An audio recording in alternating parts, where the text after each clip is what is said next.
नमस्कार, मैं हूं साहिल जोशी। दंगल में आपका स्वागत है। आज का दंगल एटम बॉम्ब पर है। वही एटम बॉम्ब जिसे लेकर राहुल गांधी ने वार्निंग दी थी और कई बार वार्निंग दी थी। उन्होंने यह भी कहा था कि जब यह एटम बॉम्ब फूटेगा तब इलेक्शन कमीशन का कच्चा चिट्ठा खुल जाएगा, और आज उन्होंने यह एटम बॉम्ब फोड़ ही दिया। वैसे तो राहुल ने यह एटम बॉम्ब चुनाव आयोग के सिर पर फोड़ा है और सबूत दिखाते हुए आरोप लगाए हैं कि देश में विपक्ष चुनाव इसलिए हार रहा है क्योंकि आयोग वोटों की चोरी में शामिल है। राहुल गांधी ने कर्नाटक के महादेवपुरा विधानसभा सीट के नतीजों और वोटर लिस्ट की पड़ताल के बाद मिले सबूत दिखाते हुए बताए हैं कि 5 तरीकों से वोटों की चोरी हो रही है, जिसमें कहीं फर्जी वोटर है तो कहीं फर्जी पते हैं और कहीं फर्जी फोटो है तो कहीं फर्जी आवास है। नए वोटर भी बुजुर्गों को बनाया गया है, जो फॉर्म नंबर 6 के बारे में राहुल गांधी कह रहे थे। चुनाव आयोग पर लगाए गए संगीन आरोपों के बाद कर्नाटक चुनाव आयोग ने राहुल गांधी के नाम एक चिट्ठी भेज दी है। कहा है कि एक तो कांग्रेस ने ड्राफ्ट रोल और फाइनल रोल पर कोई आपत्ति नहीं की थी, फिर अगर कोई समस्या थी तो हाईकोर्ट जा सकते थे, लेकिन राहुल अगर सार्वजनिक तौर पर आरोप लगा रहे हैं तो लौटती डाक से हलफनामा दस्तखत करके भेज दे। उन्होंने एक फॉर्म भी उनको भेज दिया और कहा है कि इस पर दस्तखत करिए, कहिए कि हमारा जो आरोप है वो एफिडेविट के साथ हम आपके सामने रख रहे हैं। आयोग ने कहा है कि राहुल बताएं कि वोटर लिस्ट में कहा क्या नाम गलत है और क्या हटाना चाहिए, क्या जोड़ना चाहिए। साथ में यह भी हलफनामा दें कि राहुल गांधी निजी तौर पर इन आरोपों की पुष्टि करते हैं, वरना तथ्य सबूत गलत निकले तो कानूनी कार्रवाई भी की जा सकती है। उधर राहुल गांधी ने आज शाम दिल्ली में इंडिया गठबंधन के 12 दलों को नेताओं को अपने आवास पर 5 सुनहरी बाग में खाने पर बुलाया है और वहां इन्हीं मुद्दों पर आगे की रणनीति बनाने की भी चर्चा चल रही है। इसी मसले पर आज हम दंगल में भी चर्चा करेंगे कि राहुल गांधी ने चुनाव आयोग के सिर पर जो एटम बॉम्ब फोड़ा है उससे सबूत सामने आए हैं या निष्पक्ष चुनाव को लेकर आम लोगों के मन में भ्रम पैदा हो गया है। इन सवालों पर मेहमानों के साथ हम चर्चा करने से पहले जरा यह रिपोर्ट देख लेते हैं कि आखिरकार राहुल गांधी ने आज कौन सा एटम बॉम्ब फोड़ा है।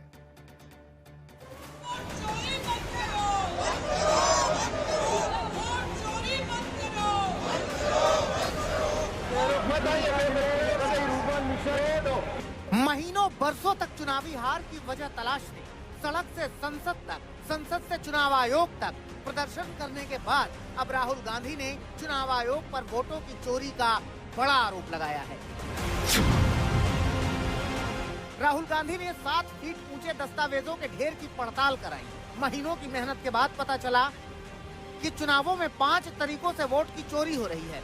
इसमें एक तो फर्जी वोटर हैं, दूसरे वोटर्स के गलत एड्रेस हैं, तीसरा एक पते पर दर्जनों वोटर हैं, चौथा बिना मकान के वोटर हैं, पांचवा बिना पहचान के भी वोटर हैं। इलेक्शन कमीशन देश में पूरे एविडेंस को डिस्ट्रॉय करने की सोच रहा है। अपने आरोपों की पुष्टि करने के लिए राहुल गांधी ने सार्वजनिक तौर पर कुछ अहम तथ्य और आंकड़े रखे। मिसाल कर्नाटक की एक सीट का दिया। राहुल ने आरोप लगाया कि कर्नाटक के महादेवपुरा विधानसभा सीट पर 6,50,000 वोट में से 1 लाख वोटों की चोरी हुई है, जिसमें से राहुल गांधी के मुताबिक कुल 11,965 फर्जी वोटर थे, 40,009 गलत पते वाले वोटर थे, 10,492 एक पते पर दर्जनों वोटर थे, 4,132 वोटर के फोटो गलत थे और 33,692 नए वोटर फर्जी थे। हमें इलेक्शन कमीशन ये डेटा इसलिए नहीं दे रहा है क्योंकि अगर हमने जो यहां महादेवपुरा में किया, अगर हम इसे बाकी लोकसभाओं में करा देंगे तो देश की डेमोक्रेसी की, लोकतंत्र की सच्चाई बाहर आएगी। इन तमाम सबूतों और आंकड़ों के हवाले से राहुल गांधी ने दिखाया कि कर्नाटक की वोटर लिस्ट में तमाम तरह की गड़बड़ियां हैं और इन्हीं गड़बड़ियों के साथ लोकसभा के चुनाव भी हुए हैं और विधानसभा चुनाव भी। लेकिन राहुल आरोप और संगीन लगाते हैं। चुनावों में आयोग की तरफ से धांधली के आरोपों को लेकर राहुल सवाल उठाते हैं। आखिर ईवीएम से चुनाव के बावजूद चुनाव अलग अलग तारीखों को क्यों होते हैं, जबकि बैलेट पेपर से चुनाव एक दिन में ही हो जाया करते थे। सर्वे, एग्जिट पोल, ओपिनियन पोल से अलग अलग चुनाव के नतीजे क्यों आते हैं। हर संदिग्ध चुनाव में शाम 5 बजे के बाद वोटर टर्नआउट आखिर कैसे बढ़ जाता है। महाराष्ट्र में 5 महीने में 40 लाख वोटर कैसे बढ़ गए थे और चुनाव आयोग वोटर्स का डिजिटल डेटा राजनीतिक दलों को क्यों नहीं देता। राहुल गांधी ने सरेआम आरोप लगाकर जब वोटर लिस्ट में गड़बड़ी और धांधली का सारा ठीकरा चुनाव आयोग पर फोड़ा तो कर्नाटक चुनाव आयोग की ओर से एक चिट्ठी राहुल गांधी के नाम आ गई। 2 पन्नों की चिट्ठी में आयोग ने पहले पन्ने में लिखा है कि 8 अगस्त को तो कांग्रेस नेताओं की आयोग से मुलाकात होनी ही थी, लेकिन उससे पहले जो आरोप लगाए गए हैं उसके बारे में कहना है कि कर्नाटक का ड्राफ्ट रोल और फाइनल रोल कांग्रेस पार्टी को दिया गया था, लेकिन कांग्रेस पार्टी ने कोई आपत्ति दर्ज नहीं कराई थी। अब प्रेस कॉन्फ्रेंस करके चुनाव आयोग पर आरोप लगाए गए हैं तो राहुल गांधी ये हलफनामा वाला पन्ना लौटती डाक से चुनाव आयोग को भेजें कि किस वोटर का नाम काटना है, किस वोटर का नाम जोड़ना है, वोटर लिस्ट के किस पार्ट में सुधार करना है, किस सीरियल नंबर पर सुधार करना है। आयोग ने कहा है कि हलफनामा दें कि वो राहुल निजी तौर पर इन तथ्यों को जानते हैं और गलत होने पर कानूनी कार्रवाई के नियमों को भी जानते हैं।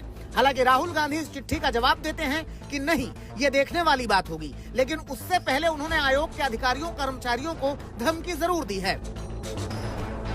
There are going to be consequences for every single polling officer who's doing this. Doesn't matter how senior you are, how junior you are.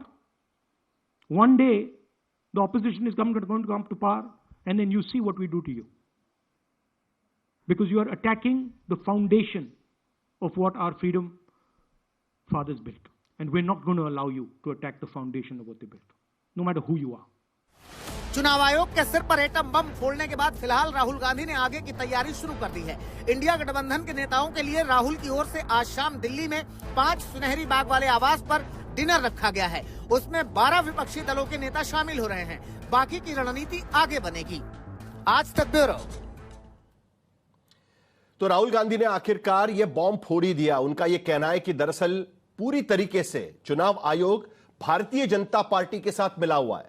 एक ही चुनाव क्षेत्र का उन्होंने उदाहरण यहां पर दिया हुआ है और उनका यह आरोप है कि इस चुनाव क्षेत्र में एक ही विधानसभा क्षेत्र में भारतीय जनता पार्टी आगे बढ़ती है 2024 में और वोटों की बढ़त हासिल करती है और पूरा लोकसभा क्षेत्र वहां पर जीत जाती है। कहीं ना कहीं कुछ धांधली है, उनका सीधा आरोप यहां पर लग रहा है। उसको लेकर तमाम बातें यहां पर की जा रही है, लेकिन क्या राहुल गांधी के इस आरोप के बाद चुनाव आयोग इस पूरे मामले की जांच करेगा और क्या सचमुच में जिस तरीके से आरोप लगाया जा रहा है महाराष्ट्र और हरियाणा में भी इसी तरीके से कुछ वोटर गड़बड़ी हुई थी जो राहुल गांधी को आशंका है। इन सारे मुद्दों पर हम चर्चा करेंगे। हमारे साथ मेहमान जुड़ रहे हैं। हमारे साथ प्रदीप भंडारी भारतीय जनता पार्टी के प्रवक्ता जुड़ रहे हैं, अतुल लोंढे पाटिल कांग्रेस के प्रवक्ता इस चर्चा में शामिल होंगे, आशुतोष पॉलिटिकल एनालिस्ट वो भी चर्चा में शामिल होंगे। 5 बजे हो सकता है कि भारतीय जनता पार्टी की एक अधिकृत प्रेस कॉन्फ्रेंस भी हो सकती है, उस पर कई प्रतिक्रियाएं इस बारे में आ रही है।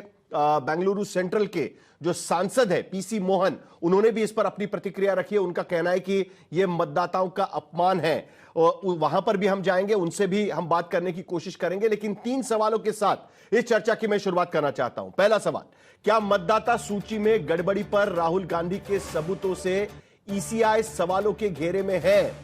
क्योंकि इस बार बाकायदा प्रेजेंटेशन करके, नंबर्स दिखा के और स्पेसिफिक उदाहरण देते हुए राहुल गांधी ने चुनाव आयोग पर यह सवाल उठाया हुआ है। दूसरा सवाल, क्या वोटर लिस्ट में गड़बड़ी के हवाले से चुनाव नतीजों में धांधली के आरोप वाजिब है? क्योंकि इससे पहले ईवीएम पर आरोप लगाए जा रहे थे, अब वोटर लिस्ट को लेकर राहुल गांधी और कांग्रेस पार्टी एग्रेसिव है। उनका यह कहना है कि वोटर लिस्ट में कहीं ना कहीं गड़बड़ियां हो रही है, तो क्या इसके वजह से यह धांधलियां हो रही है? और तीसरा अहम सवाल, क्या चुनाव आयोग पर राहुल गांधी के आरोप संवैधानिक संस्था और लोकतंत्र पर हमला है? क्योंकि भारतीय जनता पार्टी कह रही है कि संवैधानिक संस्थाओं पर इस तरीके से आरोप लगाना, उन पर सवाल उठाना गलत है। एक बड़ी खबर इस वक्त आ रही है। आगे बढ़ने से पहले चुनाव आयोग पर भारतीय जनता पार्टी का बयान आ चुका है। भारतीय जनता पार्टी का अधिकृत बयान इस चुनाव आयोग पर भारतीय जनता पार्टी ने कहा है कि जहां जीतते हैं वहां आरोप नहीं लगाते, हारने पर आरोप लगाना शुरू हो जाता है। संबित पात्रा प्रेस कॉन्फ्रेंस कर रहे हैं। जनसंघ भारतीय जनता पार्टी है। हमारी पार्टी ने सबसे बड़े कालखंड के लिए विपक्ष के रूप में जिम्मेदारी संभाली, मगर कभी भी कोई भी ऐसा वाकया नहीं हुआ। कई बार हमने भी प्रेस कॉन्फ्रेंस किया है, मगर कभी भी ऐसा नहीं हुआ कि इलेक्शन कमीशन के, चुनाव आयोग के अधिकारियों को धमकाने का काम हमारे किसी नेता ने किया हो। आज के शब्द क्या थे राहुल गांधी जी के? राहुल गांधी जी के शब्द थे, यदि मेरे प्रेस कॉन्फ्रेंस के ऊपर जवाब नहीं आया तो there will be serious consequences बहुत घातक परिणाम होंगे। सीरियस कॉन्सिक्वेंसेस को अगर हम ट्रांसलेट करते हैं तो हिंदी में अनुवाद बनता है घातक परिणाम होंगे। क्या घातक परिणाम होंगे? उन्होंने यह भी जस्टिफाई किया कि एक दिन ऐसा आ सकता है कि जब हम ऑपोजिशन वाले, अभी भी उनके मुंह में खुद ही कांग्रेस पार्टी के सर्वोच्च नेता के मुख से यह नहीं निकल रहा है कि एक दिन ऐसा भी आ सकता है कि कांग्रेस पार्टी सरकार बना सकती है। He lacks confidence to that extent. उस हद तक उनके मन के अंदर कॉन्फिडेंस और विश्वास नहीं है कि कांग्रेस पार्टी कभी भविष्य में सरकार बना सकती है। वो आज भी कह रहे हैं कि ऐसा समय आ सकता है कि भविष्य में ऑपोजिशन कभी सरकार बना सकती है। तब चुन चुन कर एक एक अधिकारी को, वो कितना भी बड़ा क्यों ना हो, उसको छोड़ा नहीं जाएगा। ये किसकी भाषा है? ये एलओपी की भाषा है या एक, मैं तो खराब शब्दों का प्रयोग, अमर्यादित शब्द का प्रयोग करना कदाचित नहीं चाहूंगा, या सड़क चलते किसी ऐसे व्यक्ति की जो रोड रेज में बोलता है। This language is the language of election rage, कि आपके गाड़ी का एक्सीडेंट हो गया है, आपके पार्टी का एक्सीडेंट हो गया है बिकॉज ऑफ नॉन परफॉर्मेंस, और आप इलेक्शन रेज में आ गए हैं। जिस प्रकार रोड रेज का हम केस देखते हैं, राहुल गांधी जी का ये इलेक्शन रेज है। ये कई महीनों से चल रहा है। जब आप कहते हैं कि चुन चुन के मैं छोड़ूंगा नहीं, मैं बर्बाद कर दूंगा ऑफिसर्स को, this is not the language. तो बीजेपी इसे लोकतंत्र पर हमला बता रही है। संबित पात्रा प्रेस कॉन्फ्रेंस कर रहे थे। लेकिन आगे बढ़ने से पहले और एक बड़ी खबर, चुनाव आयोग पर संगीन आरोप लगाने के बाद राहुल गांधी के घर पे एक बड़ी बैठक होने जा रही है। इंडिया गठबंधन के नेताओं से यह मुलाकात होगी। 12 दलों के नेता डिनर करने के लिए राहुल गांधी के घर पर शाम को 6:30 बजे के बाद जाएंगे। तेजस्वी यादव, उद्धव ठाकरे, अखिलेश यादव, अभिषेक बैनर्जी, कन्नी मोड़ी, महुआ माझी समेत लेफ्ट दलों के नेता इस कार्यक्रम में शामिल होने वाले हैं। एनसीपी एसपी का नाम यहां पर नजर नहीं आ रहा है। हमारे संवाददाता इस वक्त हमारे साथ जुड़ रहे हैं। आज शाम को जो बैठक होने वाली है, उस बैठक में भी इसी मुद्दे पर चर्चा होगी। राहुल गौतम। बिल्कुल साहिल, आज तकरीबन 6:30 बजे के बाद तमाम जो इंडिया गठबंधन के जो नेता हैं वो तमाम लोग पहुंचेंगे। आज राहुल गांधी ने एक डिनर का भी आयोजन किया है और तमाम चीजों पर लेकर, यानी एसआईआर से लेकर वोटर लिस्ट की गड़बड़ियां, इसके अलावा उपराष्ट्रपति के जो चुनाव जिसकी 21 तारीख लास्ट डेट है उसको लेकर, और डोनाल्ड ट्रंप के द्वारा जो टैरिफ बार बार लगाए जा रहे हैं उसको लेकर चर्चा होगी। लेकिन इसमें आप ये कह सकते हैं कि जो सबसे बड़ा ग्लू है या रैलिंग पॉइंट है वो एसआईआर है, वो वोटर लिस्ट की गड़बड़ी है। राहुल गांधी ने आज खुद प्रेस कॉन्फ्रेंस करी। आज तक राहुल गांधी या कांग्रेस पार्टी हमेशा आरोप लगाती रही, लेकिन उन पर यह आरोप लगा कि उन्होंने कभी सबूत नहीं दिए। आज बाकायदा राहुल गांधी ने एक पावर पॉइंट प्रेजेंटेशन दिया, उसके अंदर उनके पास एड्रेसेस थे, तस्वीरें थी। सबूतों पर आगे क्या होता है वो देखना होगा, क्योंकि लगातार कांग्रेस पार्टी इसी मुद्दे को लेकर संसद में भी हावी है। एसआईआर के खिलाफ भी कांग्रेस पार्टी वहां पर आंदोलन कर रही है। संसद का अधिवेशन चलने नहीं दिया जा रहा। जो नेता यहां पर शामिल हो रहे हैं, तेजस्वी यादव बिहार के नेता है। बिहार में एसआईआर को लेकर आरजेडी और कांग्रेस एसआईआर की प्रक्रिया पर सवाल उठा रहे हैं। उद्धव ठाकरे शामिल हो रहे हैं। महाराष्ट्र में जो विधानसभा के चुनाव हुए थे उसमें गड़बड़ी के आरोप बार बार महाविकास आघाड़ी की तरफ से लगाए जा रहे हैं। कह रहे हैं कि 40 लाख वोटर वहां पर बढ़ा दिए गए थे। अभिषेक बैनर्जी इसमें शामिल हो रहे हैं। बंगाल में भी एसआईआर को लेकर एनआरसी उसको करार दे रही है टीएमसी। कई सारे मुद्दों पर इस पर चर्चा हो सकती है। शुरुआत में कांग्रेस के प्रवक्ता हमारे साथ जुड़ रहे हैं, अतुल लोंडे पाटिल, उनसे करना चाहूंगा।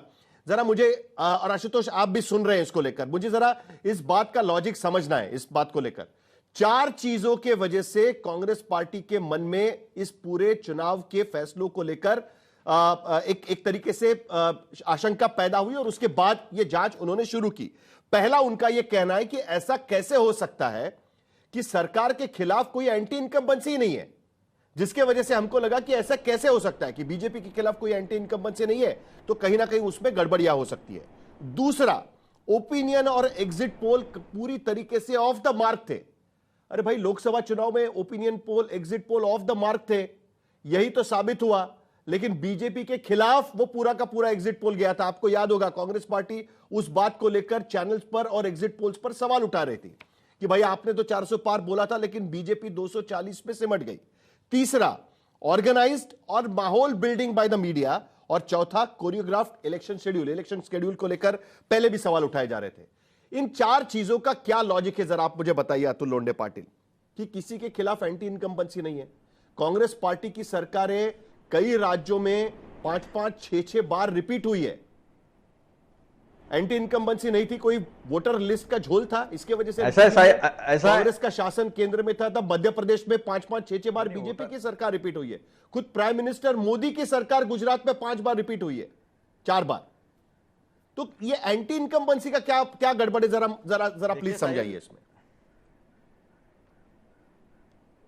देखिए साहिल, अभी तक तो बीजेपी की जिस तरह से प्रतिक्रिया ये आई है कि कानूनी कार्रवाई करके सबको गलत काम करने के लिए सजा दिलवाएंगे तो उसको गंभीर को घातक कह रहे वो।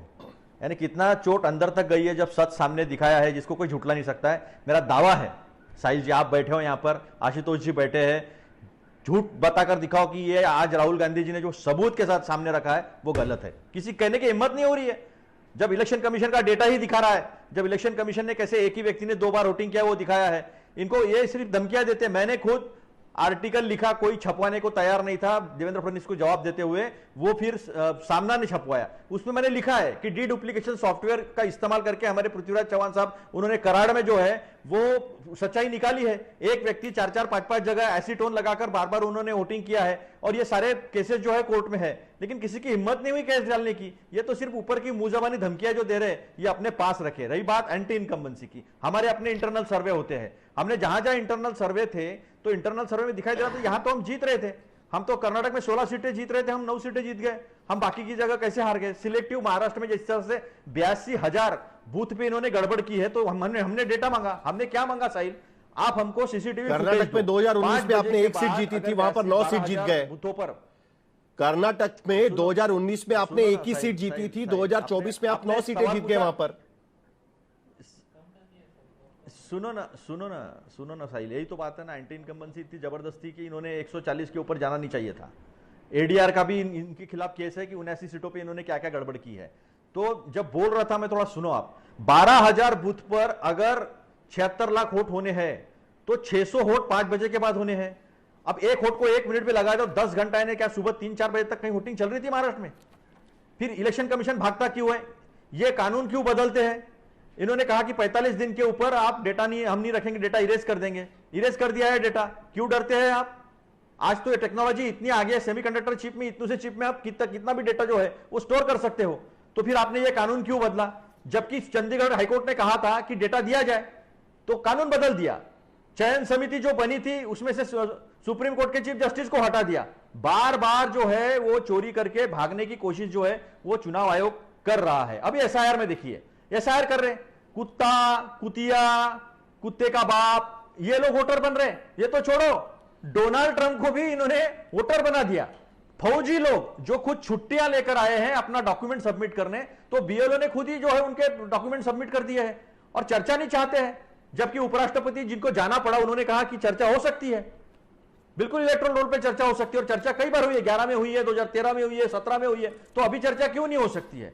तो एंटी इनकम्बेंसी है, लोग परेशान है, लोग नाराज है, और उसके बावजूद ये जो गड़बड़ झाला घपला कर जीत कर आए, इसलिए भाग रहे हैं। और सबूत के साथ रखा। एक लड़का श्रीवास्तव, ऐसे तो कई है, उन्होंने दिखाया कि वो वाराणसी में वोटिंग करता है, वो बंगलोर में वोटिंग करता है, वो हरियाणा में वोटिंग करता है, वो महाराष्ट्र में वोटिंग करता है। एक महिला है, वो महिला 2 बार वोटिंग करती है, जिसका 2 बार वोटिंग का टिक आया है। अभी आप मुझे बताइए कि 98 साल का कोई व्यक्ति, 88 साल का, 70 साल का, 77 साल का, पहले बार वोटर कैसे बन जाता है? पहले बार फॉर्म नंबर 6 की गड़बड़ियां दिखाई। एक छोटा सा रूम है, एक छोटे से रूम में 80-80 लोग रह रहे हैं। ये कैसे हो सकता है? एसआईआर में खुले हम धांधलियां जो है वो कर रहे हो।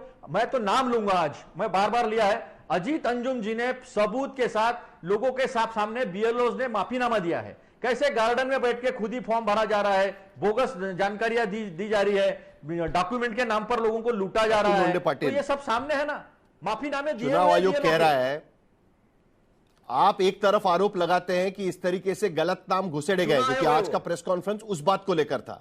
नहीं, आज का प्रेस कॉन्फ्रेंस इस बात को लेकर था कि गलत नाम उसमें घुसे हुए हैं वोटर लिस्ट में, ठीक है, फर्जी नाम घुसे हुए हैं। तो फर्जी नाम क्लीन करने के लिए जब एसआईआर होता है तब भी आप लोग सवाल उठाते हो कि भाई आप नाम क्लीन क्यों कर रहे हो, 65 लाख नाम गायब कैसे हो गए, उसको लेकर भी सवाल उठाए जा रहे हैं। तो बात कहीं ना कहीं यहीं आकर रुक जाती है। लेकिन जरा उस पर जाने से पहले प्रदीप भंडारी जल्दी से आपकी प्रतिक्रिया मुझे इस बात को लेकर ले रही है, क्योंकि एक बात तो ठीक है कि अब तक यह कहा जा रहा था कि भाई सबूत कहां है। बार बार राहुल गांधी पर आप सवाल यह पूछ रहे थे कि सबूत कहां है, और इस बार तो उन्होंने कुछ एग्जाम्पल्स भी दिए हुए हैं। जैसे ये एक अभी स्क्रीन पर हम जो दिखा रहे हैं, 4 जगह पे 4 अलग अलग बूथ पे इनका नाम यहां पर रजिस्टर्ड था। उसके साथ दूसरा उन्होंने एक एग्जांपल दिया कि जिन्होंने वाराणसी में वोटिंग किया, लखनऊ में वोटिंग किया, मुंबई में वोटिंग उनका नाम है। एक महिला का उन्होंने उदाहरण दिया कि जो फॉर्म नंबर 6 जो नए वोटर्स के लिए होता है, 18 से 22 साल की उम्र में जो पहली बार वोट करने वाले लोग हैं उनके लिए होता है, उनके नाम पर 2 नाम वहां पर रजिस्टर्ड थे। तो इस बार तो बाकायदा सबूत के साथ वो वहां पर आए। आप भी उनके साथ में खड़े होइए, चुनाव आयोग को बताइए कि जरा आपकी वोटर लिस्ट ठीक की जाए, ये गलत है करके। साहिल जी, मैं पिछले 4 मिनट से अतुल जी को सुन रहा था और मुझे उम्मीद है कि मुझे उसका एटलीस्ट 70% समय दिया जाएगा। राहुल गांधी एक अलोकतांत्रिक व्यक्ति है। सवाल भी मैंने पूछा था, आपको भी सवाल पूछूं। जी, मैं वही जवाब दे रहा हूं। मैं आपके सवाल का एक-एक करके सब सवाल का जवाब दूंगा। साहिल जी, राहुल गांधी एक अलोकतांत्रिक व्यक्ति है जो चुनाव में जनता का समर्थन नहीं जीत पा रहे, इसीलिए वो जनता का लोकतंत्र के प्रति अविश्वास पैदा करना चाहते हैं निरंतर झूठ बोलकर। कुछ ही समय पहले इनकी बहन प्रियंका वाड्रा ने सुप्रीम कोर्ट को धमकी दी थी कि सुप्रीम कोर्ट कौन होता है मेरे भाई के ऊपर सवाल उठाने के लिए। और आज आपने जैसे दिखाया कि राहुल गांधी हर चुनाव आयोग के व्यक्ति को, कर्मचारी को धमकी दे रहे हैं कि अगर उनकी बात पर जवाब नहीं दिया तो सीरियस कॉन्सिक्वेंसेज होंगे। ऐसी बात एक डिक्टेटर करता है, ना कि एक डेमोक्रेट। अब आ जाते हैं स्पेसिफिक्स पे। ये रहा बॉम्बे हाईकोर्ट का ऑर्डर, और बॉम्बे हाईकोर्ट ने कहा जितनी भी महाराष्ट्र के संबंध में बातचीत है वो निराधार है, क्योंकि ये गए थे चुनाव को रद्द करने की बात करने के लिए और बॉम्बे हाईकोर्ट ने कहा था डे वेस्टेड। अब आ जाते हैं बिहार के ऊपर। इनने अभी बड़ी बड़ी बातें करी। ये आज का इलेक्शन कमीशन का डेटा है जो इन्होंने एसआईआर का रिलीज किया था।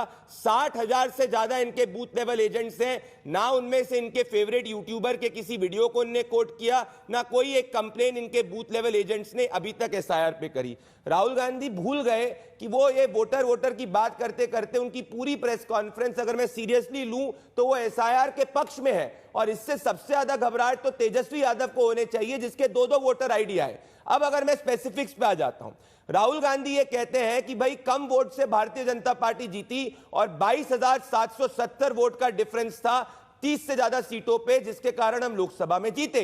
तो मैं आपसे पूछना चाहता हूं, मध्य प्रदेश चुनाव 2018 याद करिए, जिसमें कांग्रेस पार्टी का 40.9% वोट शेयर आया था और हमारा 41% वोट शेयर आया था। कांग्रेस ने 14 सीटें जो 2000 से कम मार्जिन में से थी, उसमें से 10 सीटें कांग्रेस पार्टी ने जीती, जिसके कारण उसने 2018 मध्य प्रदेश में सरकार बना ली। तो क्या कांग्रेस पार्टी ने वो चुनाव रिग किया था, या क्या कांग्रेस पार्टी ने तेलंगाना के अंदर जो चुनाव जहां 32 लाख वोटर कम हुए, या बिहार में लोकसभा में जहां 16 लाख वोटर हटे जहां कांग्रेस पार्टी और आरजेडी की सीट बनी, वो क्या रिग चुनाव था? ये इलेक्शन, ये बात करते हैं एग्जिट पोल्स की। जब 2024 लोकसभा चुनाव में एग्जिट पोल आया था तो उन्होंने कहा था ये फर्जी पोल्स हैं और एग्जिट पोल में वो विश्वास नहीं करते। आज 1 साल बाद कह रहे हैं कि भाई एग्जिट पोल्स और चुनाव के नतीजे अलग कैसे आ सकते हैं? ऐसी बात एक बालक बुद्धि कर सकता है। बात तो और ओपन चैलेंज में आपके शो पे करूंगा। तो मैंने अभी सवाल पूछा, 10 सेकंड साहिल जी, सिर्फ 10 सेकंड। ओपन चैलेंज, अभी तक पिछले इतने सालों में 11 साल में राहुल गांधी का ट्रैक रिकॉर्ड सिर्फ झूठ बोलने का रहा है। एक बार एक सुप्रीम कोर्ट या हाई कोर्ट की वर्डिक्ट बता दीजिए जो राहुल गांधी के पक्ष में एक भी आरोप ईवीएम, वोटर लिस्ट, चुनाव रिगे उस पर आए। और राहुल का अगर विश्वास है तो फिर लिखित दे दे कि भाई ये सब के ऊपर उनको ये ज्ञापन देते हैं, दूध का दूध और पानी का पानी हो जाएगा। ठीक है, इसको लेकर मैं अतुल लोंढे से सवाल जरूर पूछूंगा कि भाई लिखित में दिया जाएगा कि नहीं। लेकिन उससे पहले प्रदीप भंडारी, एक बात तो यहां पर सीरियस है, जो बड़ा उदाहरण दिया गया, बेंगलुरु सेंट्रल सीट का उदाहरण दिया गया। एक बात दर्शकों को कहना बहुत जरूरी है कि इस सीट से पीसी मोहन भारतीय जनता पार्टी के सांसद 2009 से लगातार इस सीट से जीत रहे हैं। 2009 में कांग्रेस की सरकार दिल्ली में बनी थी, यूपीए 2 की सरकार बनी थी, कांग्रेस का प्रदर्शन 200 की सीट के ऊपर गया हुआ था। बेंगलुरु सेंट्रल की सीट लगातार पीसी मोहन 2009 से जीत रहे हैं। लेकिन इस बार उनका आरोप है कि 32,000 वोट से, महज 32,000 वोट से पीसी मोहन यहां से जीते। और वो भी यहां पर सिर्फ एक ही विधानसभा कॉन्स्टिट्यूंसी, एक लोकसभा कॉन्स्टिट्यूंसी में 6 विधानसभा कॉन्स्टिट्यूंसी आती है, उसमें से सिर्फ महादेवपुरा में भारतीय जनता पार्टी कांग्रेस से आगे थी 1,14,000 वोट से। अब प्रदीप भंडारी यहां पर एक सवाल आता है, क्योंकि प्रेस कॉन्फ्रेंस में उन्होंने बाकायदा जो प्रेजेंटेशन दिया उसमें उन्होंने कहा कि इसमें डुप्लीकेट वोटर जो कांग्रेस ने पूरी लिस्ट खंगाली, क्योंकि उनके पास उनका कहना है कि डिजिटल लिस्ट नहीं है, तो मैन्युअली उनको वो खंगालनी पड़ी। 11,965 लोग डुप्लीकेट वोटर निकले, फेक इनवैलिड एड्रेस पे, यानी उनके घर गए, पता चला कि ये वोटर तो वहां रहता नहीं है। 40,009 वोटर फेक इनवैलिड एड्रेस पे निकले।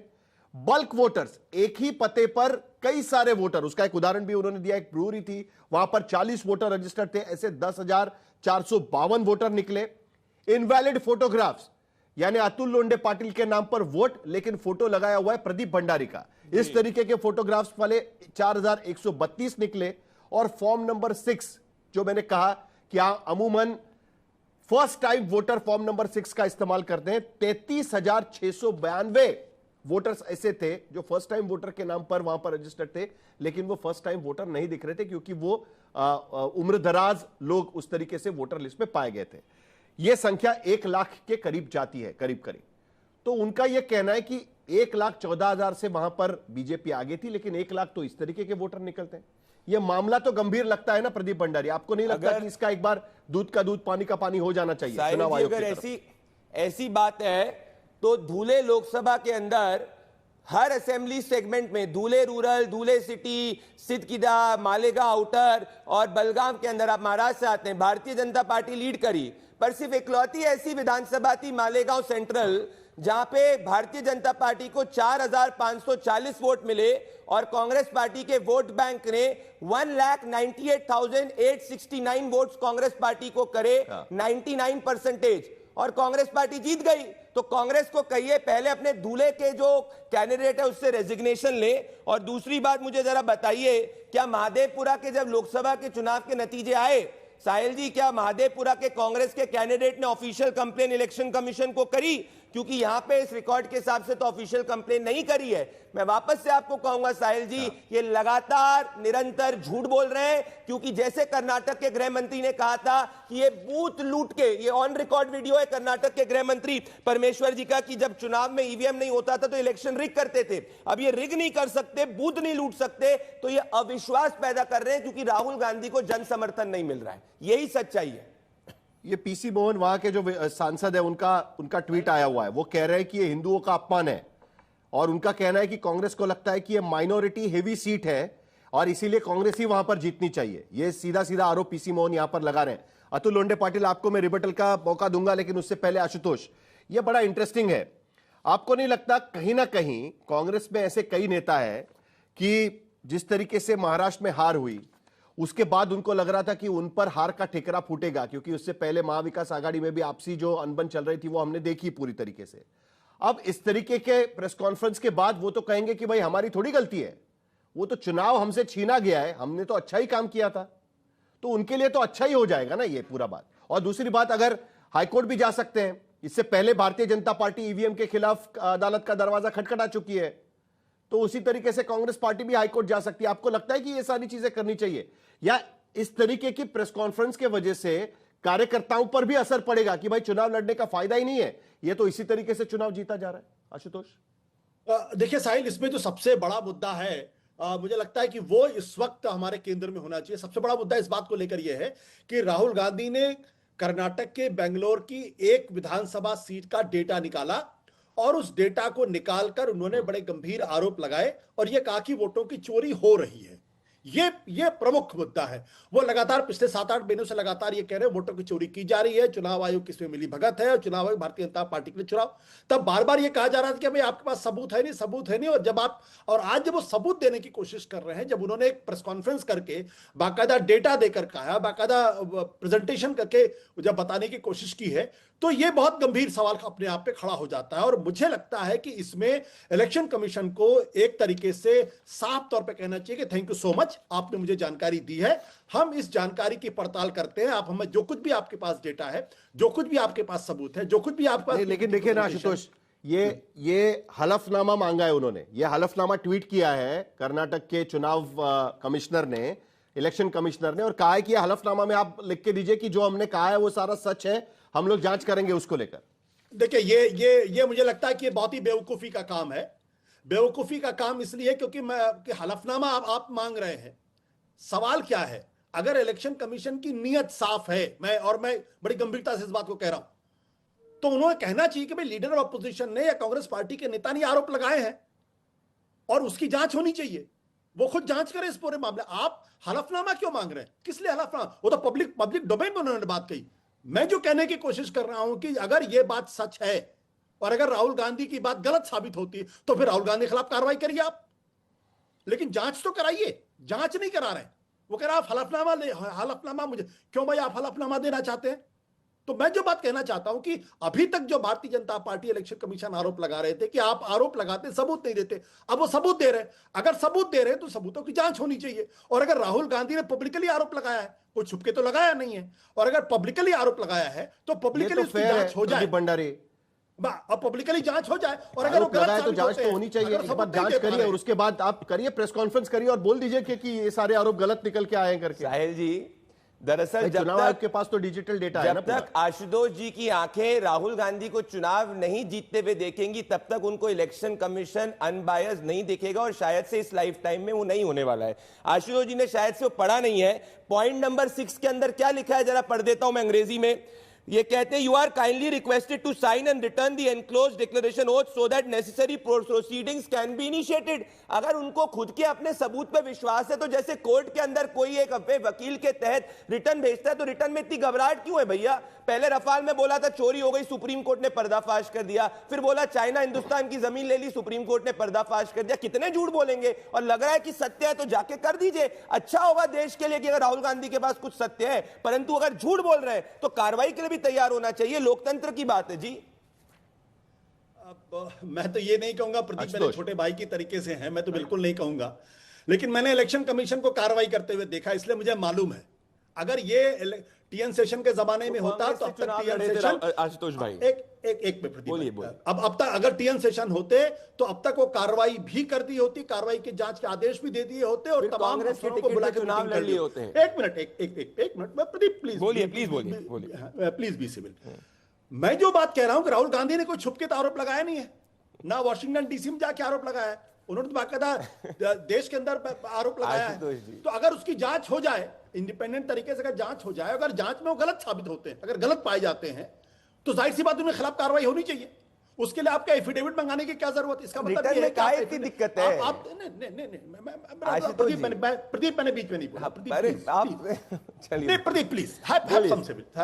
मैं, आप जानते हैं मैं आपके ऊपर आरोप नहीं लगाता हूं, मैं ये कह रहा हूं कि अगर उन्होंने छुप के कोई काम किया होता, आरोप अगर उनके, लेकिन आशुतोष आपको एक बात तो पता है, देखिए आशुतोष आपको एक बात तो पता है कि अगर आपको वोटर लिस्ट से किसी का नाम हटाना है या घटाना है या जोड़ना है तो आपको इस तरीके से एफिडेविट फाइल करना होता है। अगर मुझे लगता है कि ये फलाना वोटर जो है वो गलत तरीके से ऐड किया गया है तो मेरा काम है इस तरीके से एफिडेविट फाइल करना। और इतने बड़े पैमाने पर अगर वो आरोप लगा रहे हैं तो इसमें क्या दिक्कत है? एक बार चुनाव आयोग पर अगर इतने संगीन आरोप है तो दूध का दूध पानी का पानी हो जाएगा ना इसमें। इसीलिए शायद वो पूछ रहे चुनाव आयोग की भाई एफिडेविट फाइल करिए। मैं फिर दोहरा देता हूं, मैंने एक नहीं कम से कम 4 मुख्य चुनाव आयुक्तों का समय देखा है, सेशन से लेके एमएस गिल और लिंगडो तक का। वो एफिडेविट नहीं मांगते, वो कार्रवाई करते, जांच कराते और टाइम बाउंड तरीके से जांच कराते, 1 हफ्ते के अंदर क्योंकि ये कोई बहुत बड़ी बात नहीं है। आप उन्हें जो एड्रेसेस वो दे रहे हैं उन एड्रेसेस पे जाना है, चेक करना है। और अगर वो गलत साबित होता, मैं फिर कह रहा हूं, अगर राहुल गांधी गलत साबित होते हैं तो फिर राहुल गांधी के खिलाफ कड़ी से कड़ी कार्रवाई होनी चाहिए, ये भी मैं कह रहा हूं, लेकिन उसके लिए जांच चाहिए होगा उसके। और दूसरी बात क्या है, मुझे एक बात समझ में नहीं आती कि भारतीय जनता पार्टी क्यों इलेक्शन कमीशन के डिफेंस में आती है। ये तो इलेक्शन कमीशन और राहुल गांधी के बीच का मामला है, तो बीजेपी क्यों डिफेंड करती है? बीजेपी को तो राहुल गांधी के साथ खड़ा उनको उनके जीत पर सवाल उठता है ना, इसके लिए शायद उनको लगता होगा कि भाई ये क्या हो रहा है। मैं 5 सेकंड में जवाब, इसलिए साहिल, इसलिए मैं कह रहा हूं कि बीजेपी को अगर लगता है कि उनकी जीत पर सवाल खड़े हो रहे हैं तो बीजेपी को सबसे पहले आके कहना चाहिए इस पूरे मामले की जांच हो, क्योंकि बीजेपी को सबसे प्रधानमंत्री जी को सामने आना चाहिए और कहना चाहिए कि Rahul Gandhi leader of opposition ने प्रदीप भंडारी जवाब दीजिए, इसलिए इसकी जांच हो। ताकि उनकी जीत पर जो सुनिए ना संदेह खत्म हो आशुतोष जी, जाए। अब आप रिपीट कर रहे हैं, प्रदीप भंडारी, मेरी बात प्रदीप सुनिए ना। भंडारी, आप इतने सीनियर चुनाव आयोग एक संवैधानिक संस्था है, वो अपना रक्षण कर सकती है। उन्होंने उस तरीके से ट्वीट किया है, कहा है भाई एफिडेविट फाइल करिए। सवाल वो उठा रहे हैं कि भाई बीजेपी प्रेस कॉन्फ्रेंस लेकर राहुल गांधी पर सवाल क्यों खड़ा कर रही है। राहुल गांधी ने तो चुनाव आयोग पर सवाल खड़ा किया है। ये पूछने की कोशिश कर रहे आशुतोष जी एक बहुत सीनियर और बहुत ही न्यूट्रल पत्रकार है, उनको मैं उनके स्टेटमेंट में कॉमा लगाना भूल गए। अगर टीएन शेषन होते तो चुनाव आयुक्त होने के बाद कांग्रेस के टिकट पे चुनाव लड़ते जैसे उन्होंने लड़ा था। अब हम इसीलिए सवाल उठा रहे हैं साहिल जी, क्योंकि ये लोग कह रहे हैं कि हमने तो कड़ी मेहनत करके जनता का समर्थन जीता। ये इस वक्त कह रहे हैं कि जनता का समर्थन हमने नहीं जीता, जनता जो है वोटर का अपमान कर रहे हैं। और ये इस तरीके की बात कर रहे हैं, तो हमारा संवैधानिक दायित्व तो बनता है कि जब कोई वोटर का अपमान करे तो हम सच के साथ खड़े ना कि झूठ के साथ। और अगर राहुल के पास सत्य है तो क्यों नहीं लिखित ज्ञापन दे देते। मैं आपसे कहना चाहता हूं, कौन सी राहुल गांधी की बात अभी तक सत्य हुई है? रफाल में बोला था भ्रष्टाचार होगा, सत्य हुआ।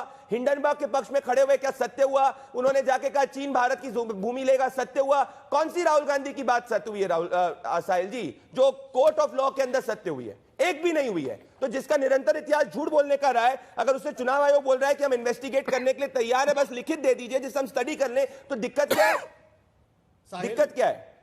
साहिल, आशुतोष, हाँ साहिल, देखिए सुप्रीम कोर्ट ये तय करेगा कि कौन सच्चा नागरिक है, कौन सच्चा भारतीय है।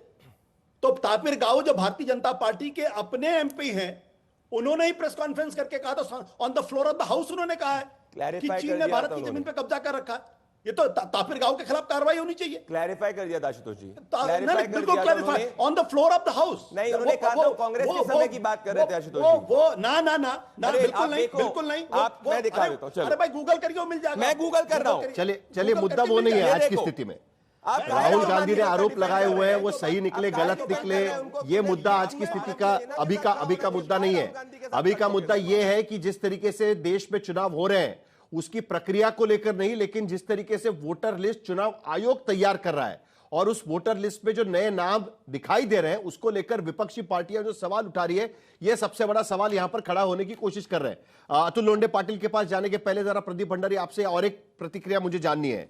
वो प्रतिक्रिया इस बात को लेकर है कि ये फॉर्म नंबर 6 मैं यहां पर डाउनलोड करके पढ़ रहा था कि जो फर्स्ट टाइम वोटर के लिए होता है, और इस फॉर्म नंबर 6 में आपके डिटेल्स डालने के बाद में, जिसको लेकर आज राहुल गांधी सवाल उठा रहे थे, उसमें उन्होंने एक लिखा हुआ है कि आधार नंबर और आधार डिटेल्स आप उसमें डालिए, और उसमें और एक लिखा हुआ है I'm not able to furnish my Aadhaar number because I don't have Aadhaar number. उसको लेकर भी एक कॉलम वहां पर रखा हुआ है। तो कहीं ना कहीं जब फर्स्ट टाइम वोटर यहां पर रजिस्टर किया जाता है तब चुनाव आयोग कहता है कि भाई आधार नंबर डालिए, आधार के डिटेल्स डालिएगा, लेकिन यही जब सुप्रीम कोर्ट उन्हें कहता है कि भाई आधार कार्ड ले लीजिएगा एसआईआर के समय पे, तब चुनाव आयोग कहता है कि हम आधार नहीं लेंगे। तो देखिए क्या है कि कभी कभी ये सारे मुद्दों को लेकर भी सवाल खड़े होते हैं ना प्रदीप भंडारी, और मेरा कहना है कि एक बार दूध का दूध पानी का पानी हो जाए, एक बार पूरी जांच हो जाए इस पूरे मामले को लेकर, मामला खत्म हो जाएगा जिस तरीके से ईवीएम के बारे में हुआ है। साहिल जी, ये मामला चुनाव आयोग और राहुल गांधी के बीच में, और हम तो चाह रहे हैं कि दूध का दूध और पानी का पानी हो, क्योंकि राहुल लोकतांत्रिक व्यक्ति बार बार झूठ बोल रहे हैं। ये पहला झूठ एक ये राहुल गांधी ने ऐसी बात करी थी कि 1 करोड़ नए वोटर महाराष्ट्र में ऐड हुए असेंबली में, उसका भी झूठ बॉम्बे हाईकोर्ट के अंदर पर्दाफाश हुआ कि कोई 1 करोड़ नए वोटर नहीं ऐड हुए। तो ये आदमी जब निरंतर झूठ बोल रहा है साहिल जी, तो आप उसको क्यों फेस वैल्यू पे सत्य ले रहे हैं? आप तो जिस व्यक्ति ने निरंतर झूठ बोला है उसको फेस वैल्यू पे ज्ञापन लोगे कि भाई तुम्हारा इतिहास झूठ बोलने का रहा है, तुम अपने तथ्य दो जिससे तुम्हारे आरोप के ऊपर हम जांच करें। लोकतंत्र किसी को निरंतर झूठ बोलने का अधिकार नहीं देता, और ये आशुतोष जी ने झूठ बोला। ये रहा 19 जनवरी 2021, प्रदीप भंडारी ने एक उदाहरण दिया था ने कहा है, इस चर्चा के दौरान प्रदीप भंडारी ने एक उदाहरण दिया था, क्योंकि बेंगलुरु सेंट्रल पर कांग्रेस पार्टी को आशंका इसलिए हुई क्योंकि बेंगलुरु सेंट्रल में 5 विधानसभा सीटों पर कांग्रेस पार्टी आगे थी, सिर्फ एक असेंबली कॉन्स्टिट्यूंसी में, एक असेंबली सेगमेंट में भारतीय जनता पार्टी आगे गई, जिसके वजह से वहां पर बीजेपी का एमपी जीत गया। उन्होंने धुलिया लोकसभा कॉन्स्टिट्यूंसी का उदाहरण दिया, आपको पता है सिर्फ मालेगांव में कांग्रेस पार्टी को बढ़त मिलती है और उसके बिना पर कांग्रेस पार्टी वहां पर लोकसभा का चुनाव जीत जाती है। सेम एग्जाम्पल है, सेम उदाहरण वहां पर है। आपको नहीं लगा मालेगांव में भी चेक कर लेना चाहिए एक बार कि भाई वो वोटर्स वहां पर एक जैसा है कि नहीं? और मैं आपको ये गारंटी देता हूं मालेगांव में भी एक घर में आपको 50-50 वोटर रजिस्टर्ड मिल सकते हैं। आपने भी देखी हुई है कॉन्स्टिट्यूंसी, आपको भी पता है। अतुल लोंढे,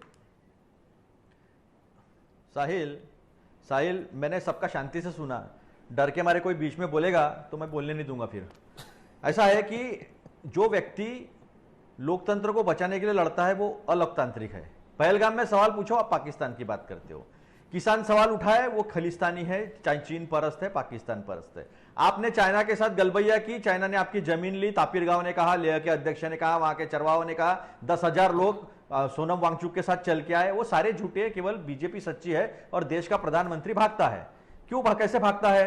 तो कुछ बड़े वकीलों ने डिबेट रखी थी लोकसभा के पहले कि राहुल गांधी जी और मोदी जी सामने आए दोनों और सामने सामने डिबेट करें। राहुल गांधी जी ने 5 मिनट में उनका चैलेंज जो एक्सेप्ट कर लिया, मोदी जी भाग गए। मोदी जी बहुत लोकतांत्रिक है क्योंकि उन्होंने 11 साल में कम से कम 100 प्रेस कॉन्फ्रेंस की होगी, अंडा प्रेस कॉन्फ्रेंस की। तो एक ऐसा है कि चुनाव आयोग ने गलतियां की है, सामने सबूत के साथ रखी है। अगर बीजेपी को लगता कि नहीं ये अलग अलोकतांत्रिक बात है और चुनाव आयोग ने अपनी हदें पार की है, धुलिया का भी जवाब दे दीजिए। तो ये भी साथ में खड़े होते। लेकिन ये साथ में खड़े क्यों नहीं होते?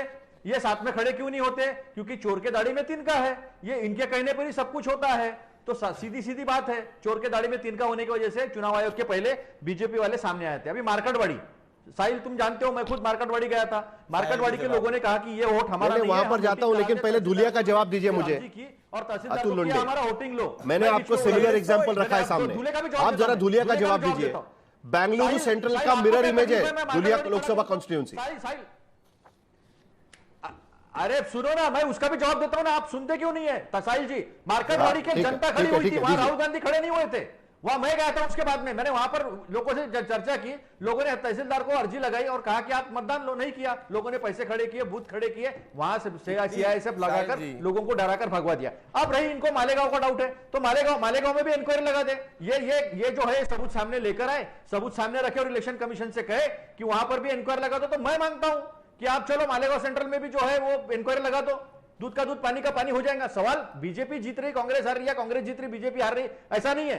सवाल वोट की चोरी हो रही, सवाल लोकतंत्र को दबाया जा रहा है। सवाल यह है कि देश का प्रधानमंत्री भागता है। तो आप लोग लोकतंत्र में चोरी बीच में नहीं बोला मैं, बीच में नहीं बोला मैं, बीच में नहीं बोला। जो चोर होता है ना, जो चोर होता है प्रदीप भंडारी आता हूं आपके पास, आपको मौका मिलेगा, चोर होता है, मौका मिलेगा प्रदीप भंडारी। गलत बात है ये, साहिल गलत बात है। नहीं चलिए प्रदीप भंडारी आपको भी मौका मिलेगा। अतुल लोंढे पाटिल आपकी बात खत्म करिए। और जो मालेगांव का सवाल पूछा गया है ना, मैंने पहले ही कहा था कि मैं मांगता हूं ना इंक्वायरी। चलो मालेगांव की इंक्वायरी कर लो आप। ये इन्होंने सबूत नहीं रखे मालेगांव के कुछ। इनको कैसा, इनके लिए हिंदू, मुसलमान, दलित, सवर्ण, ब्राह्मण, मराठा ऐसे लोगों को विभाजित करते हैं। मेरी पार्टी और मेरी पार्टी की नेता प्रियंका गांधी जी जब भारतीय कह रहे थे ना, पहलगाम में जो शहीद हुए उनको भारतीय। महाराष्ट्र के मुख्यमंत्री देवेंद्र फडणवीस ने, क्योंकि इसमें महाराष्ट्र के बारे में भी राहुल गांधी की कंप्लेंट्स, उनकी भी टिप्पणी आई हुई है महाराष्ट्र को लेकर भी। देवेंद्र फडणवीस ने उन बातों का जवाब दिया। जरा एक बार उन्होंने क्या कहा वो एक बार जरा आपको दिखा देते हैं, उसके बाद प्रदीप भंडारी आपके पास चलूंगा मैं। और मैं सबसे ज्यादा आश्चर्यचकित इस बात से हूं कि आप लगातार ये कहते हो कि वोटर लिस्ट में गड़बड़ी है, वोटर लिस्ट में गड़बड़ी है, तो फिर बिहार में कॉम्प्रिहेंसिव रिवीजन को आप क्यों विरोध कर रहे हो? अगर वोटर लिस्ट में गड़बड़ी है तो वोटर लिस्ट सुधरेगी कैसे? कॉम्प्रिहेंसिव रिवीजन से हम मांग कर रहे हैं 10 साल से कॉम्प्रिहेंसिव रिवीजन कीजिए, डी नोवो वोटर लिस्ट तैयार कीजिए, हम मांग कर रहे हैं। और अब जब चुनाव आयोग वो कर रहा है तो आप उसका विरोध कर रहे हो। सच बात तो यह है कि उनको ये पता है कि उनकी पार्टी का वजूद खो गया है और अपना वजूद वापस पाने की जगह भारत की लोकतांत्रिक संस्थाओं को बदनाम करने का काम ये उनके माध्यम से हो रहा है। प्रदीप भंडारी आपके पास आने के पहले जरा अतुल लोंढे पाटिल इसका जवाब जरूर चाहिए मुझे। फडणवीस ये कह रहे हैं कि इसी वजह से चुनाव आयोग कह रहा है कि हमको कॉम्प्रिहेंसिव रिवीजन करना है वोटर लिस्ट का। अब जब कॉम्प्रिहेंसिव रिवीजन करने की कोशिश हो रही है, उसको भी कांग्रेस पार्टी विरोध कर रही है और उसी को लेकर पार्लियामेंट चलने नहीं दे रही है, सदन नहीं चलने दे रही है। पहले तो कॉम्प्रिहेंसिव रिवीजन भी नहीं होना चाहिए। दूसरी तरफ आपका आरोप भी वो रहेगा कि आपने नए नाम उसमें घुसेड़ने की कोशिश की है, फडणवीस कह रहे हैं। पहले तो देवेंद्र फडणवीस को यह सिखा दो कि कॉम्प्रिहेंसिव रिवीजन कुछ नहीं होता, स्पेशल इंटेंसिव रिवीजन होता है। पहले ये सीख लो बोलना। जब गड़बड़ करते हैं ना अंदर से, तो ऐसे गलत टर्मिनोलॉजी है ना सामने निकलती है। 5 चुनाव लड़ाई मैंने देखा है। अभी मुझे एक बात बताओ, आप 1 महीने में कॉम्प्रिहेंसिव रिवीजन कर रहे हो? 1 महीने में? इसके पहले 2003 में हुआ था, उसको 2 साल लग गए थे। आप 1 महीने में करना चाहते हो? और अपने 24 मार्च को एक ऑर्डर निकाली थी इलेक्शन कमीशन ने कि हम प्यूरिफिकेशन करने वाले हैं और 3 नहीं मेरा हो जाएगा तो फिर आप बोलो ना भंडारी जी। मैं अभी एक पूरी खोल रहा हूं आपकी, एक झूठ खोल रहा हूं। उन्होंने 2003 में भी 1 महीने का समय दिया गया था, 31 दिन का समय दिया गया था। कॉम्प्रिहेंसिव इंटेंसिव रिवीजन के लिए 1 महीने का समय दिया गया था 2003 में। बस थोड़ा फैक्चुअली हमें करेक्ट रहना चाहिए। उसका इस्तेमाल 2005 के चुनाव में हुआ, यह बात बिल्कुल सही है कि 2003 में, एक बार जरा क्लैरिफाई कर दूं, दोनों को जरा शांत करिएगा, एक बार जरा क्लैरिफाई कर दूं, दोनों के तरफ से क्लैरिफाई कर देता हूं। 2003 में जो intensive drive, special intensive drive चलाई गई थी, 31 दिन में वो ड्राइव चलाई गई थी, लेकिन चुनाव के 2 साल पहले वो ड्राइव चलाई गई थी। आज कॉम्प्रिहेंसिव जो इंटेंसिव ड्राइव चलाई जा रही है वो भी 1 महीने में ही चलाई जा रही है, लेकिन चुनाव के कुछ ही महीने पहले, 2-3 महीने पहले ही चलाई जा रही है। तो डेडलाइन में भी वहां पर फर्क है। अतुल लोंढे जल्दी से आपकी बात खत्म करिए, उसके बाद प्रदीप भंडारी उसका जवाब देंगे। बोलिए।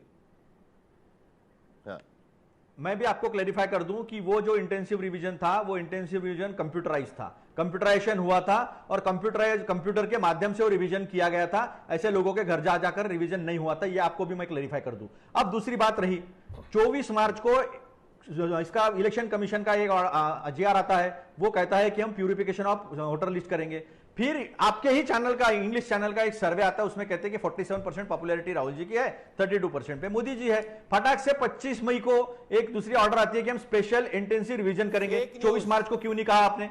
चुनाव सामने है, उसके पहले आप कर रहे हो, रोज वहां पे बलात्कार, मर्डर, रोज फिरौती, ये सारी बातें चल रही है। और जहां तक महाराष्ट्र की बात है, तो अभी महाराष्ट्र सुनिए, महाराष्ट्र में अभी चुनाव है, अनबन तो इतने बड़े पैमाने पर है महाराष्ट्र में। फडणवीस और शिंदे एक ही पोस्ट के लिए 2 लोगों को अलग अलग अपॉइंटमेंट करते हैं। देखा शिंदे बार-बार कांग्रेस पार्टी को लगता है, तो ये अनबन भंडारी जवाब दीजिए। पार्टी को लगता है कुल मिलाकर अगर रिवीजन हो भी रहा है तो वो इतनी जल्दबाजी में हो रहा है कि उसके चलते कई लोगों के नाम ऐसे कट जाएंगे कि जिनको बाद में अपने नाम अंदर डालने का मौका नहीं मिलेगा। यह बार-बार विपक्ष की तरफ से कहा जा रहा है। अगर ऐसा है तो इनका बूथ लेवल एजेंट क्यों नहीं ऑफिशियल कंप्लेन कर रहा है? एक भी ऑफिशियल कंप्लेन 7 अगस्त तक क्यों नहीं करी है विपक्ष ने? तब से ये झूठ बोलते जा रहे हैं। दूसरी बात मैं कहना चाहता हूं, अगर इनको चुनाव आयोग की प्रणाली में इतना विश्वास नहीं है तो क्यों इनकी तेलंगाना के अंदर सरकार से रेजिग्नेशन नहीं चाहते? क्यों कर्नाटक के मुख्यमंत्री से रेजिग्नेशन नहीं लेते? क्यों तमिलनाडु के मुख्यमंत्री से रेजिग्नेशन नहीं लेते? क्यों जहां विपक्षी सरकार वहां से रेजिग्नेशन नहीं लेते? सत्ता की मलाई भी खानी और जब लोग राहुल गांधी को समर्थन नहीं मिल रहा तो चुनाव आयोग का ऊपर सवाल भी उठाना है। अरे फर्जी आप कर रहे हो, इसी शो पे इतना झूठ बोला। 31 दिन में राहुल गांधी की प्रेस कॉन्फ्रेंस के बाद माना यह जा रहा था, देखिए मेरा समय खत्म हुआ है और ये बहुत लंबी बहस चल सकती है, क्योंकि कई दिनों से लगातार विपक्ष की तरफ से आरोप लगाया जा रहा है कि कहीं ना कहीं कुछ धांधली है। राहुल गांधी कहते हैं कि एंटी इनकम्बेंसी नहीं है, ऐसा कैसे हो सकता है, कैसे बार बार बीजेपी चुनाव जीत जाती है, और इसी को लेकर उनको लगता है कि कहीं ना कहीं वोटर लिस्ट में गड़बड़ी हो सकती है। आज जो प्रेस कॉन्फ्रेंस उन्होंने की उसमें कई उदाहरण उन्होंने सामने रखे, लेकिन उसके साथ साथ कई संगीन आरोप भी उन्होंने लगाए हुए हैं कि कई नाम इसमें वोटर लिस्ट में जो डाले गए हैं वो गलत तरीके से डाले गए।